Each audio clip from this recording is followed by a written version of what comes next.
अपनी वाइब्स। आज के वीडियो में हम लोग बहुत ही इंपॉर्टेंट टॉपिक के बारे में डिस्कस करेंगे जो है एक्सटर्नल फर्टिलाइजेशन इन सी अर्चिन। ठीक है, ये बहुत ज़्यादा ही इंपॉर्टेंट है और ये हमारी सीरीज़ की 16th वीडियो है। अभी तक मैंने 15 वीडियो इंपॉर्टेंट क्वेश्चन सीरीज़ की डाल दी है, तो अगर आपने वो पहले नहीं देखा है तो आप उन वीडियोस को पहले देख लीजिए। और ये वाली भी मिस मत करना, क्योंकि ये अभी कल मैंने एक वीडियो डाली थी कि कौन कौन से टॉपिक्स इंपॉर्टेंट है डेवलपमेंट बायोलॉजी के।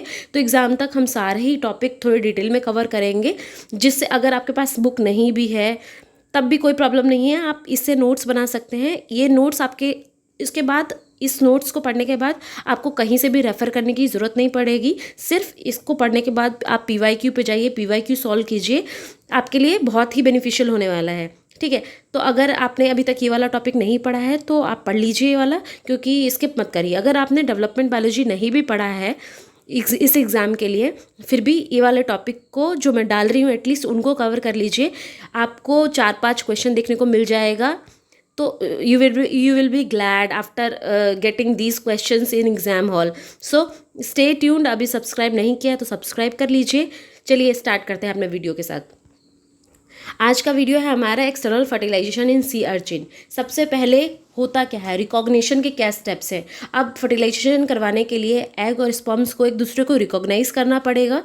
तो इसमें मैं कुछ पॉइंट्स आप लोगों को बता देती हूँ, आप लोग नोट कर लीजिएगा। अब देखिए, सबसे पहले इसको वाटर की ज़रूरत पड़ेगी एक्सटर्नल फर्टिलाइजेशन के लिए, क्योंकि फर्टिलाइजेशन जो है बाहर हो रहा है।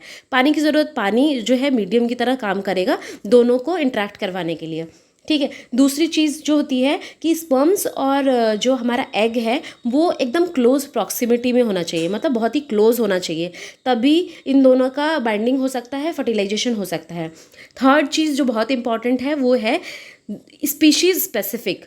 सी अर्किन हमेशा फेवर करता है स्पीशीज़ स्पेसिफिक को, मतलब हमेशा ही एक ही स्पीशीज़ का ही मेंबर होना चाहिए। एक एग जिसका मेंबर है उसी स्पीशीज़ का स्पर्म भी मेंबर होना चाहिए, तभी फर्टिलाइजेशन आगे बढ़ेगा, वरना नहीं बढ़ेगा। ठीक है, तो हम इसके स्टेप्स देख लेते हैं एक बार। सबसे पहला स्टेप है chemoattraction of the sperm to the egg by the soluble molecule secreted by the egg. सबसे पहले क्या होगा, सबसे पहले कुछ ऐसे मॉलिक्यूल्स, ऐसे पेप्टाइड रिलीज करेगा एग, जिससे स्पर्म्स एक्टिवेट हो जाए, स्पर्म्स अट्रैक्ट हो जाए। दूसरा स्टेप होगा इसका binding of the sperm to the extracellular matrix. सबसे पहले जो स्पर्म है वो बाइंड करेगा एग के एक्स्ट्रा सेलुलर मैट्रिक्स से। ठीक है, उसके बाद है एक्सोसाइटोसिस। एक्सोसाइटोसिस हो जाएगा। अब बाइंड तो कर लिया, बाइंड करने के बाद उसको एग का जो आउटर लेयर है उसको डिग्रेड करना पड़ेगा। उसके लिए उसको अपने कुछ एंजाइम्स जो उसके एक्रोसोमल वेसिकल में प्रेजेंट है उसको रिलीज करना पड़ेगा, ताकि वो उसका एग का आउटर लेयर को डाइजेस्ट कर सके। होप आप लोगों को ये इतना समझ आ गया होगा। चौथा स्टेप है इसका passage of the sperm through the extracellular matrix to the egg cell membrane. अब क्या होगा, एक्स्ट्रा सेलुलर मैट्रिक्स के द्वारा स्पर्म का पैसेज होगा, मतलब मूवमेंट होगा। उसके बाद last step that is fusion. दोनों एग और स्पर्म का फ्यूजन हो जाएगा, इन दोनों के सेल मेम्ब्रेन का फ्यूजन हो जाएगा और फर्टिलाइजेशन हो जाएगा। ठीक है, अब इन स्टेप्स को हम थोड़ा डिटेल में देखते हैं कि कहाँ कहाँ से क्वेश्चन पूछे जाते हैं और क्या क्या चीज़ें इंपॉर्टेंट है। सबसे पहले आप डायग्राम पे फोकस कीजिए। जैसे मैंने आपको बताया था, sperms contact the jelly layer. आप स्पर्म को कांटेक्ट करने के लिए कुछ सिग्नल की ज़रूरत है, कुछ पेप्टाइड की ज़रूरत है, जो कि रिलीज़ किससे होगा, रिलीज़ होगा एग के द्वारा। कौन सा ऐसा, यहाँ पे आप मैंने मेंशन भी कर दिया है आप लोगों के लिए। ये बहुत ही इंपॉर्टेंट पॉइंट है, एग्जाम में क्वेश्चन आता है, इसलिए इसको नोट कर लीजिए आप लोग। In sea urchin the chemotactic agent are small peptide called sperm activating peptide. Sperm activating peptide बोलते हैं और इसको रीसेक्ट भी बोलते हैं। ये 14 अमाइनो एसिड होता है लेंथ में, और ये अरेबिसिया और पंचुलेटा से एक्सट्रैक्ट किया गया था, आइसोलेट किया गया था। ठीक है, तो इस स्टेप को आप याद रखिए कि सबसे पहले स्पर्म एक्टिवेटिंग पेप्टाइड रिलीज होता है एग के द्वारा, जो कि स्पर्म को अट्रैक्ट करने में हेल्प करता है। दूसरा स्टेप है एक्रोसोमल रिएक्शन। हम आगे आगे देखेंगे एक एक चीज़ के बारे में डिटेल में। थर्ड स्टेप है digestion of the jelly layer. Fourth step है बाइंडिंग टू द विटिलिन इनवेलप। सबसे पहले एग मेम्ब्रेन प्रेजेंट होता है, एग सेल मेम्ब्रेन प्रेजेंट होती है, दूसरा उसके बाद विटिलिन मेम्ब्रेन प्रेजेंट होती है, उसके बाद एक जेली लेयर प्रेजेंट होती है एग के अराउंड। तो इन तीनों लेयर्स का बहुत ही इंपॉर्टेंस है। तो आप तीनों लेयर याद रखिए कौन सा कहाँ पे प्रेजेंट होता है। ठीक है, आगे देखते हैं। सबसे जैसे ही रीसेक्ट जो है, जो कि एग के द्वारा रिलीज किया जाएगा, वो बाइंड करेगा आरजीसी पे। आरजीसी क्या होता है? आरजीसी होता है रिसेप्टर ग्वानाइल साइक्लेज। इस पे बाइंड करेगा, जो कि प्रेजेंट होता है स्पर्म की सेल मेम्ब्रेन में। जैसे ही इस पे बाइंड करेगा, जीटीपी जो है सीजीएमपी बना लेगा, सीजीएमपी एक्टिवेट हो जाएगा, सीजीएमपी का अमाउंट बढ़ जाएगा। सीजीएमपी के अमाउंट के बढ़ने की वजह से जितने भी कैल्शियम गेटेड चैनल है स्पर्म की सेल मेम्ब्रेन में, वो ओपन हो जाएगा, कैल्शियम का अमाउंट बढ़ जाएगा। जैसे ही कैल्शियम का अमाउंट और सीजीएमपी का अमाउंट स्पर्म की सेल में बढ़ा, वैसे ही वो दो चीज़ों को एक्टिवेट करेगा। First is mitochondrial ATP generating apparatus को, दूसरा डाइनिन एटीपीएस को। ये एटीपीएस एक तो एनर्जी प्रोवाइड करेगा और एक जो है स्पर्म की मूवमेंट में हेल्प करेगा। तो हम ये बोल सकते हैं कि सीजीएमपी और कैल्शियम दोनों मिला के ये दो चीज़ को एक्टिवेट करता है, माइटोकॉन्ड्रियल एटीपी जनरेटिंग अपैरेटस को और दूसरा डाइनिन एटीपीएस को, जो कि दोनों ही स्पर्म की मूवमेंट में हेल्प करते हैं। ठीक है, आगे देख लेते हैं एक्रोसोमल रिएक्शन के बारे में। The second interaction between the sperm and the egg jelly result in the acrosomal reaction. अब ये होता कैसे है? जैसे ही जेली कोट के साथ स्पर्म जो है, स्पर्म का रिसेप्टर बाइंड करेगा, वैसे ही सल्फेटेड कंटेनिंग पॉलीसैकेराइड जो कि स्पर्म में प्रेजेंट होता है, वो एक्टिवेट हो जाएगा, इसके द्वारा एक्टिवेट होगा।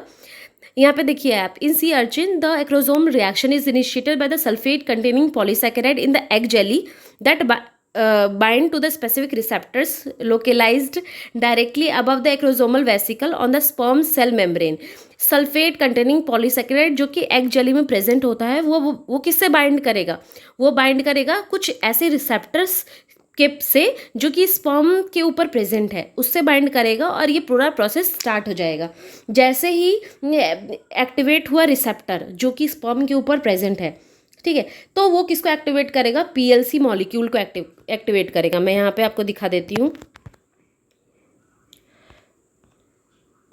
ठीक है, यहाँ पे आप देख सकते हैं कि जैसे ही सल्फेटेड पॉलीसैकेराइड जो कि एग जेली में प्रेजेंट है, शायद मैंने स्पर्म में बोल दिया था पहले, तो आप लोग करेक्ट कर लीजिएगा कि एग में प्रेजेंट होता है, एग जेली में प्रेजेंट है और ये रिसेप्टर से बाइंड करता है जो कि स्पर्म के ऊपर प्रेजेंट है। तो दोनों के ही बाइंडिंग के साथ जो रिसेप्टर स्पर्म के ऊपर प्रेजेंट है वो एक्टिवेट हो जाएगा। वो किसको एक्टिवेट करेगा? वो पीएलसी मॉलिक्यूल को एक्टिवेट करेगा। ठीक है, पीएलसी मॉलिक्यूल जो होता है फॉस्फोलाइपेज सी, इसका फुल फॉर्म होता है। ये मॉलिक्यूल आगे एक्टिवेट करेगा PIP2 को।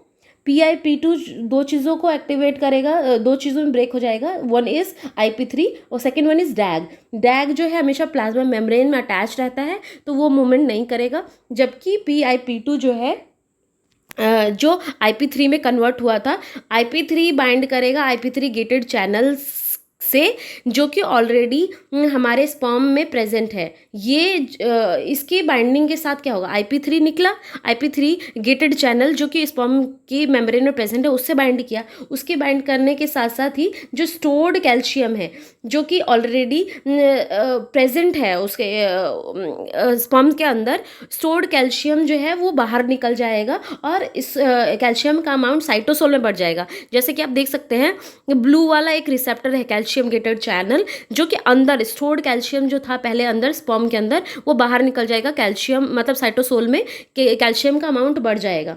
कैल्शियम के बाहर आने की वजह से क्या होगा? एक और गेटेड चैनल जो कि यहाँ पे मेंशन नहीं किया गया है, मैं बता देती हूँ, एक सोडियम और प्रोटॉन पंप एक्टिवेट हो जाएगा। इन दोनों के एक्टिवेट होने की वजह से जो स्पर्म के ऊपर ये जो लेयर है, ग्रीन वाली लेयर है, वो उसमें कंटेंट्स हैं, मतलब पेप्टाइड्स हैं, प्रोटीएज है स्पर्म का, वो रिलीज़ हो जाएगा। जो इस कंटेंट के रिलीज़ होने की वजह से हेल्प होगी एग जेली को ब्रेक करने में, मतलब एग के आउटर मेम्ब्रेन को ब्रेक करने में, मतलब प्रोटीज होते हैं ना क्योंकि स्पर्म के अंदर, तो जैसे ही वो रिलीज करेगा तो प्रोटीजेस हेल्प करेगा उसकी डाइजेशन में, एग की आउटर लेयर की डाइजेशन में हेल्प करेगा। ठीक है, आई होप आप लोगों को क्लियर हो गया होगा। यहाँ से यहाँ पे आप लोग देख भी सकते हैं कि एक ग्रीन वाली लेयर है, ग्रीन वाला पार्ट है जिसको एक्रोसोमल मेम्ब्रेन, इसके आउटर लेयर को एक्रोसोमल मेम्ब्रेन बोलते हैं। इसके अंदर एक्रोसोमल एंजाइम प्रेजेंट होता है और इसके अंदर एक चीज़ होती है बिंडिन। ठीक है, तो अब बिंडिन का क्या, अभी मैंने आप बिंडिन भी एक इम्पॉर्टेंट रिसेप्टर है जो कि प्रेजेंट होता है स्पर्म के अंदर। अभी हम इसकी बात करेंगे आगे, पहले आप ये देख लीजिए, ये वाला हम लोग पढ़ लेते हैं पूरा। These polysaccharide are highly species specific, जैसे कि बताया ना कि सल्फेट कंटेनिंग पॉलीसेकेराइड होते हैं, तो ये स्पीशीज स्पेसिफिक है, मतलब एक एग का सल्फेट कंटेनिंग पॉलीसेकेराइड दूसरे स्पर्म का जो कि सेम स्पीशीज का है उससे ही इंटरेक्ट करेगा, किसी और से नहीं करेगा। In most marine invertebrates this has two components, the fusion of the acrosomal vesicle with the sperm cell membrane. सबसे पहले क्या होगा, फ्यूजन होगा एक्रोसोमल वेसिकल का सेल मेम्ब्रेन के साथ, जिसकी वजह से क्या होगा, एक्सोसाइटोसिस होगा। कंटेंट जो है एक्रोसोमल वेसिकल में, एक्रोसोमल एंजाइम्स जो हैं वो रिलीज हो जाएगा। और दूसरा जो है एक्सटेंशन होगा, प्रोट्यूजन होगा, मतलब जो बाहर निकल जाएगा ये एंजाइम, इस प्रोसेस को बोलते हैं एक्रोसोमल प्रोसेस। ठीक है, अभी मैंने आपको बता दिया था जैसे ही रिसेक्ट बाइंड करेगा आरजीसी पे, वैसे ही 3 तरीके के प्रोटॉन पंप एक्टिवेट हुए थे। कैल्शियम चैनल एक्टिवेट हुआ था, पोटेशियम, सोडियम और हाइड्रोजन आयन पंप एक्टिवेट हुआ था, जो कि सोडियम आयन अंदर आ जाएगा और हाइड्रोजन आयन बाहर चले जाएंगे। और एक सेकेंडरी मैसेंजर एक्टिवेट हुआ था IP3, जो कि कैल्शियम की रिलीज में हेल्प करेगा। ये सब मैंने आपको बता दिया है। अब ये देख लेते हैं, मैंने आपको ये मेंशन किया था ये वर्ड बिंडिन, एक another critical species specific binding event जो कि अकर होता है। स्पर्म पेनिट्रेट करता है एग जेली को और इसका एक्रोसोमल प्रोसेस जो है कांटेक्ट करता है किसको, सरफेस ऑफ द एग को। ठीक है, एक्रोसोमल प्रोटीन जो है मेडिएट करता है, रिकॉग्निशन में हेल्प करता है। वो प्रोटीन क्या होता है, वो होता है बिंडिन प्रोटीन, जो कि 30,500 डाल्टन का प्रोटीन है, इनसॉल्युबल प्रोटीन है। ये मेनली हेल्प करता है स्पर्म को एग से, स्पीशीज स्पेसिफिक एग से इंटरेक्ट करने में, रिकॉग्नाइज करने में। ठीक है, ये मैंने आपको बता दिया। अब फाइनल, अब सारा प्रोसेस हो गया, अब फाइनल क्या हो जाएगा, एग जो है स्पर्म्स की मेम्ब्रेन से फ्यूज हो जाएगा। Once the sperms have travel to the egg and undergone the acrosomal reaction, the fusion of the sperm cell membrane with the egg cell membrane can begin. Start हो सकता है process जैसे ही acrosomal reaction हो गई, enzymes बाहर निकल गए, proteases बाहर निकल गए, कैल्शियम का अमाउंट बढ़ गया, वैसे ही एग जेली के साथ फ्यूज़ होगा और उसको डाइजेस्ट करने में हेल्प करेगा। तो ये पूरा प्रोसेस बिगिन हो सकता है। ठीक है, sperm egg fusion appear to cause the polymerization of actin in the egg to form the fertilization cone. जैसे ही स्पर्म एग फ्यूजन होगा वैसे ही पॉलीमराइजेशन हो जाएगा एक्टिन का, जो कि एग में प्रेजेंट है ताकि फर्टिलाइजेशन कोन बन सके। Actin from the gametes form A connection that widen the cytoplasmic bridge between the egg and the sperm.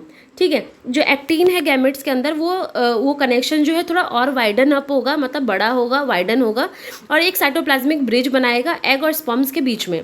ठीक है, the sperm nucleus, centriole and the tail pass through the bridge. इसमें से sperm का जो nucleus है और centriole पास होगा। Fusion is an active process often mediated by specific fusogenic proteins.